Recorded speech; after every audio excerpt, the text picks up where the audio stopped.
मेहनती हरी की कहानी। एक गांव में एक गरीब लड़का रहता था जिसका नाम हरी था। हरी बहुत मेहनती और ईमानदार बच्चा था। इसके वालिद एक मजदूर थे और घर के हालात अच्छे नहीं थे। हरी रोज स्कूल जाता और शाम को लोगों के बाग में काम करता ताकि अपने वालिदैन की मदद कर सके।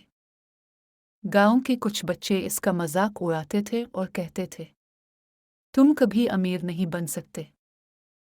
लेकिन हरी हिम्मत नहीं हारता था। वो हमेशा कहता, मेहनत करने वाला कभी हारता नहीं। एक दिन हरी ने सोचा कि वो सिर्फ मजदूरी नहीं करेगा बल्कि कुछ नया सीखेगा। इसने पुराने मोबाइल ठीक करना सीखना शुरू कर दिया।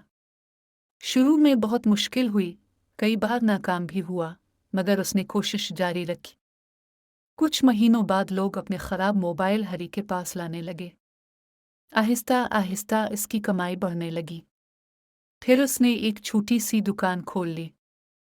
साल गुजर गए और हरी की दुकान पूरे शहर में मशहूर हो गई। अब वो एक अमीर और कामयाब इंसान बन चुका था। उसने अपने वालिदैन के लिए नया घर बनाया और गरीब बच्चों की मदद भी शुरू कर दी। एक दिन वही लोग जो इसका मजाक उड़ाते थे, इसकी कामयाबी देखकर हैरान रह गए। कहानी का सबक: मेहनत, सब्र और ईमानदारी इंसान को कामयाब बनाते हैं।